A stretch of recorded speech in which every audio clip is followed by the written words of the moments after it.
Shalom. Bueno, continuamos. Ahora vamos con la Parashat semanal número 13, que se titula Shemot o el libro de Éxodo. Pues ya el libro de Génesis ya se lo terminó de estudiar, de entender todo. Ya hemos visto, ahora vamos a Shemot, al libro de Éxodo. Y voy a dar el resumen de la Parashat o de la porción semanal. Esto lo encontramos en el libro de Shemot, capítulo 1, verso 1 y capítulo 6, verso 1. Libro de Éxodo, capítulo 1, verso 1 y el mismo libro de Éxodo, capítulo 6 al verso 1. ¿Ok? Entonces ahí podemos encontrar aquello que voy a dar el resumen. Dice que los hijos de Israel se multiplicaban en Egipto. Recordemos que como muere Jacob, los hijos quedan en Egipto. En Egipto se multiplican, ¿sí? Grandemente. Ellos quedaron ahí. Los hijos de Israel se multiplican en Egipto y amenazados por la creciente cantidad de israelitas, el faraón los esclaviza. El pueblo primero era libre, no tenía esclavitud, no tenía nada. Pero el pueblo de Israel se multiplicaba mucho, entonces el faraón se vio amenazado por esta situación y los esclavizó. ¿Ok? Y ordenaba a las parteras, Sifra y Púa, matar a todos los varones que nazcan. Estas mujeres, como eran las que asistían en el momento de parto a toda mujer que estaba en Egipto, entonces el faraón le ordenó que las matara. Pero dice la Torá que ciertamente las mujeres hebreas eran mujeres fuertes y cuando las parteras llegaban, ellas ya habían dado a luz. Ellas no necesitaban como las egipcias que las parteras les ayudaran. Las hebreas eran muy fuertes y ellas daban a luz por sí solas. ¿Ok? Ahora, cuando ellas no cumplían, cuando estas parteras no cumplían en matarlo, el faraón mandaba a su propia gente a arrojar a los bebés hebreos al río Nilo. O sea, los bebés que eran muertos no eran los egipcios, sino los del pueblo de Israel. ¿Ok? Ahora, la hija de Leví y su marido tenían un hijo. El niño era colorado. ¿Ok? En un canasto en el río, mientras su hermana Miriam observaba desde lejos, la hija de Faraón descubre al niño. O sea, aquí entra la parte en que, al ver la situación, el papá y mamá de Moisés lo envían en una canasta al río Nilo y dice pues, según pues que la hija de Faraón descubre al niño y ella le pone el nombre que ella desea y le pone por nombre Moshe o Moisés, como dice el castellano, amén. Ahora, ya de joven, Moisés dejó el palacio, o sea, él a lo largo de su vida, su niñez, se crió como un niño egipcio, cumplía todo, ¿ok? Aunque siempre la Torá estaba en su corazón y quien amamantó a Moisés fue su propia madre, ¿ok? Porque la egipcia dice, pues, ¿quién puede amamantar a este niño? Entonces buscan entre el pueblo quien pueda. Hashem en su infinita misericordia y como él ya tenía todo planeado, entonces de alguna manera hace pues que la propia madre de Moisés lo amamante, lo críe y todo.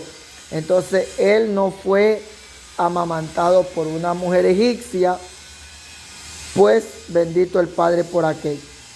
Moisés, él era tartamudo, él no podía hablar bien.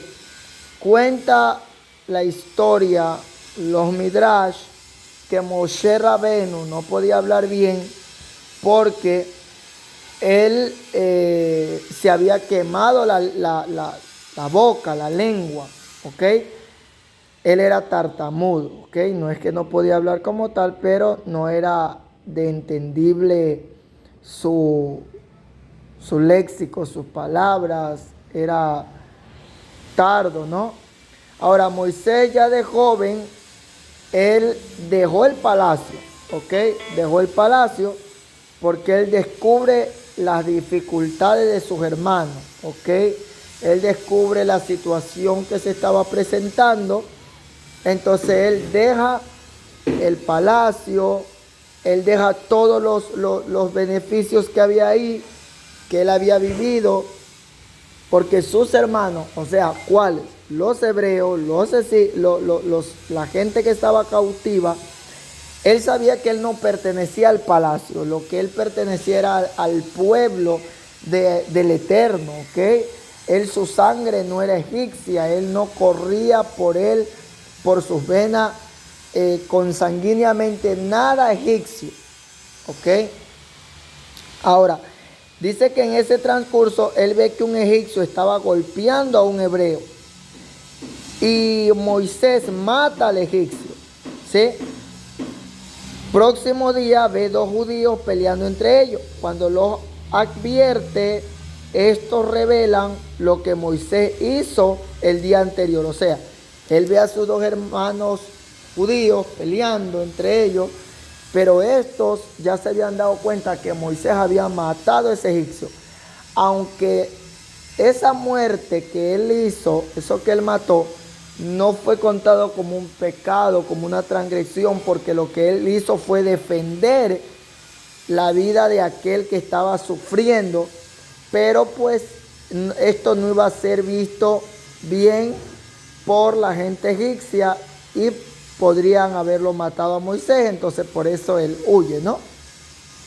Ahora, en su huida de Egipto a Madián, allí rescata las hijas de Yitro o de Jetro como tal, ¿ok? Y se casa con una de ellas. Yitro o Jetro como tal era un sacerdote de Madián, era un brujo, él no era nada bueno, el suegro de Moisés. Ahora Sífora o Sífora, como dice la traducción de la Reina Valera, ¿ok? Se casa con ella, que era hija de Yetro, y se vuelve un pastor del ganado de su suegro, ¿ok? Dios se aparece a Moisés en una zarza ardiente al pie del monte Sinaí. Tenemos que recordar que no fue Dios literalmente que se apareció, porque dice la Escritura que no hay quien vea a Dios y pueda vivir. Lo que Moshe Rabenu ve es simplemente una visión, pero fue tan profundo lo que él se metió en la visión que parecía algo real. Y quien ardía en medio de esa zarza era un malaj, un malajín, un ángel, ¿ok?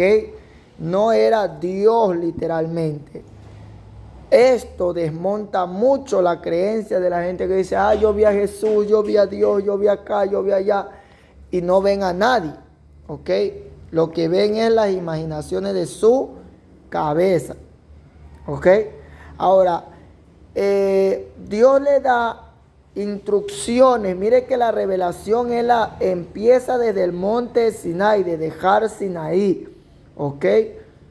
Y después, tiempo después, vamos a ver cómo Moshe Rabenu en el mismo Har Sinaí, en el monte Sinaí, recibe la Torá, recibe las instrucciones.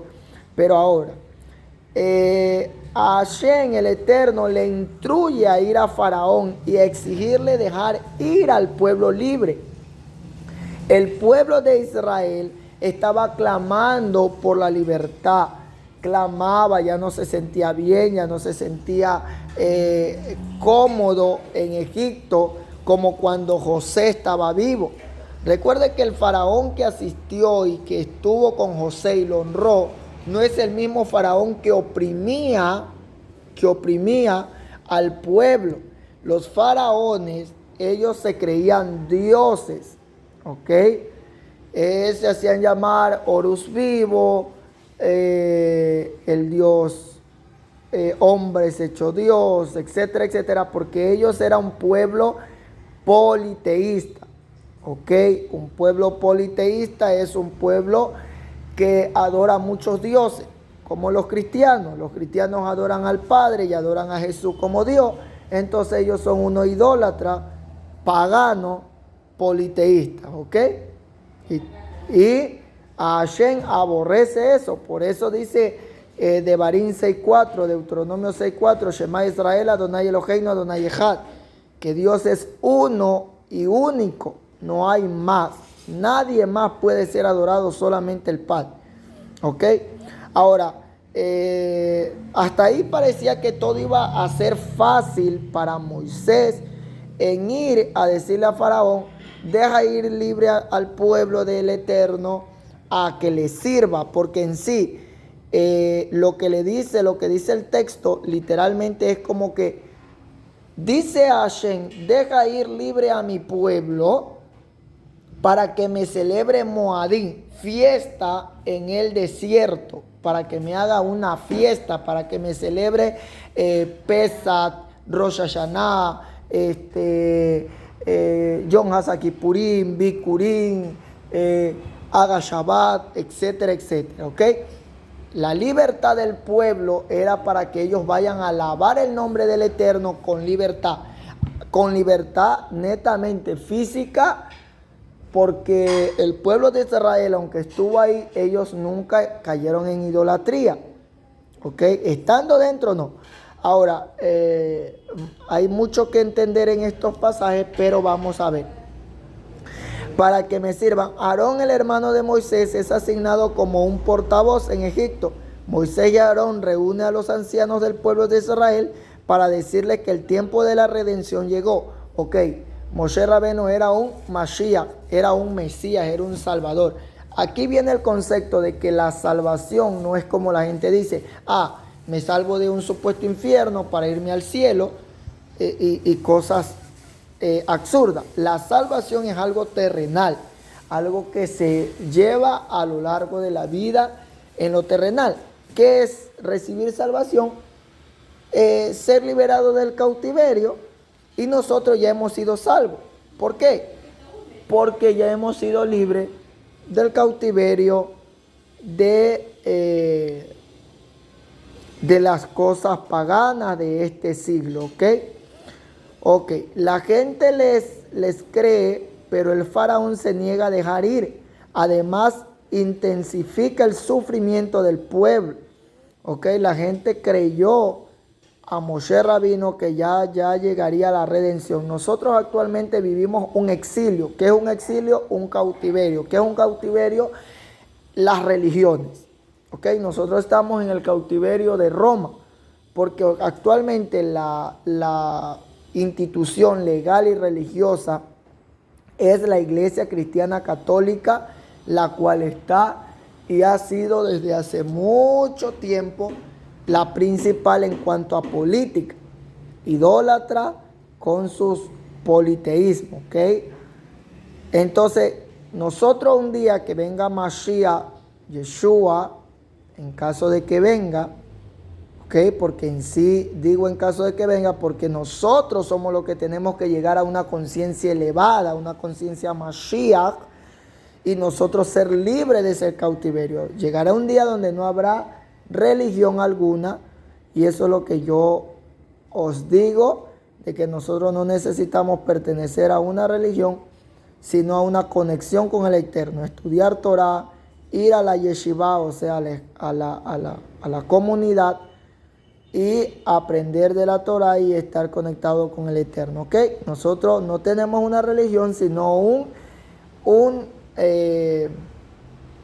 una manera de vivir. ¿Ok? La gente les cree, pero Faraón se niega a dejarlo ir. Así están los pastores de la iglesia. Son unos faraones, no dejan ir a la gente libre a que sirva al Dios verdadero, sino pues con tantas reglas y tantas cosas absurdas oprimen al pueblo. Y el sistema también netamente que se está viviendo hoy en día por las fuerzas contrarias, pues mantienen al pueblo sumergido en el mal. Ahora Moshe Rabenu, Moisés retorna hacia Dios y le protesta: ¿por qué me has hecho el mal con esta gente? Dios le promete la redención, está cerca. O sea, Moisés le dice: ¿por qué razón me mandas allá si la cosa se va a poner difícil? ¿Ok? Podemos hacer referente también en Isaías 27:6, la Jactará, el libro de los profetas, Isaías 27:6, Isaías 28:13, Isaías 29:22 al 23. Podemos darle lectura también. Jeremías, Yermiyahu 1:1, Jeremías 19:2 y Jeremías capítulo 1, verso 3. Podemos dar lecturando también, porque eso habla referentes al tema que estamos tratando, ¿no? También del Brit Hadashah o de los escritos mesiánicos, Lucas capítulo 1, verso 1 y Lucas capítulo 2, verso 20, Mateo 22, 23 al 33, Mateo 22, 41 al 46. Estos son los libros que podemos lecturar para mejor comprensión de nosotros, ¿ok? Entonces hemos empezado, damos por iniciado la Parashat Shemot, o sea, el Sefer Shemot, el libro. Sefer es libro, Shemot es Éxodo, ¿ok? Ya vimos la creación y todo lo que pasó al principio. Ahora vamos a ver Shemot, donde el Padre los liberta del cautiverio y les da nombre, porque Shemot significa nombre, los nombres, ¿ok? Ahí les dio los nombres, ¿ok? Por eso esta porción semanal se llama Shemot, los nombres. Toda Rabá Hashem, toda Kabot a Hashem por sus maravillas. ¿Ven? Entonces damos por terminado esta porción semanal y pues esperamos para la porción de la semana entrante. Shabbat, Shalom, Adonai los bendiga. Amén y amén.